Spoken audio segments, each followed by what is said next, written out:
សុស្ដីពុកម៉ែបងប្អូនអរគ្នាសម្រាប់ថ្ងៃនេះខ្ញុំសូមបង្ហាញពីខ្លួនដែលយើងអាចចិញ្ចឹមមាន់ទៅវាទទួលលទ្ធផលបានល្អគួរជាទីគាប់ចិត្តអញ្ចឹងពុកម៉ែបងប្អូនហើយនេះគឺជាសំបុកមាន់របស់ខ្ញុំធុងសម្រាប់ដាក់សំបុកមាន់ណា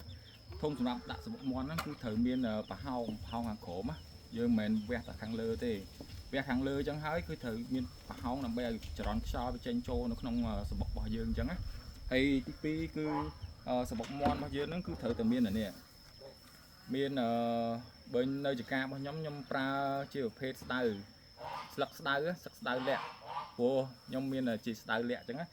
មិនចាំបាច់ថាស្ដៅលាក់ទេស្ដៅអីផ្សេងក៏បានដែរយើងយកស្ដៅហ្នឹងមកស្លឹកស្ដៅហ្នឹងមកគឺយើងយកមកក្រានៅខាងក្រោមនេះដាក់វាតម្រៀបវាខាងក្រោមអញ្ចឹងមកនេះដាក់ខាងក្រោមអញ្ចឹងហើយតបមកយើងយកសបើងមកយើងដាក់ចូលនៅក្នុងសំបុកហ្នឹងចឹងទៅដាក់វាមកល្មមណាមិនដាក់ច្រើនពេកទេមកល្មមបានហើយហ្នឹងហើយដាក់ប៉ុណ្្នឹងទៅតែប៉ុណ្្នឹងជាការស្រេច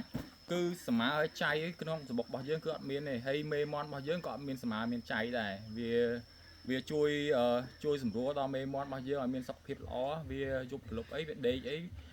សัตว์ចង្រៃទាំងអស់ហ្នឹងវាអត់អាចនឹងរំខានដល់មេមន់របស់យើងទេហើយនេះគឺកូនមន់របស់ខ្ញុំ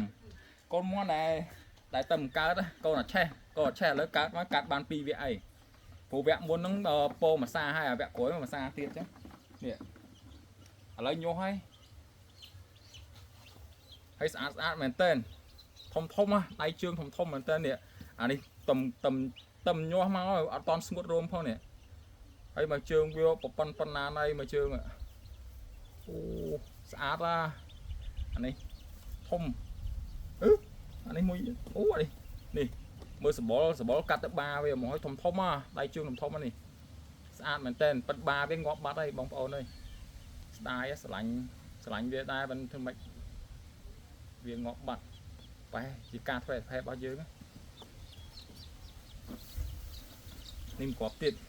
អូនៅមានប្រហែល 4-10 គ្រាប់ទៀតប៉ុន្តែខ្ញុំយកមកអត់អស់ទេទុកនៅនោះគ្រាប់បង្ហាញបងប្អូនមើលលេងកំសាន្តនេះ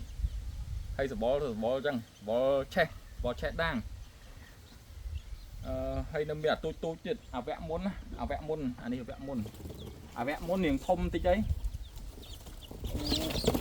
ដល់កហើយស្អាតខ្លាំងអានេះស្អាតខ្លាំងអូនេះដល់កកតុយបាសឆ្កើតអានេះដុំមកអូអស់តោះវាផ្អើខ្ញុំក្រុងវាចោលក្នុងទ្រុងធំទ្រុងយើងក្រាមក្រៃទៅយើងក្រុងវាចោលរត់ពេញហ្នឹងអញ្ចឹងនេះអូមុខដល់ហើយនេះអាមួយទៀតក៏ស្អាតដែរអូមានអានេះចូលឯងមាន6គ្រាប់នេះស្អាតដូចគ្នាអានេះធំជាងនេះទៀតសបល់20ហើយដុំហ្មងមួយសាច់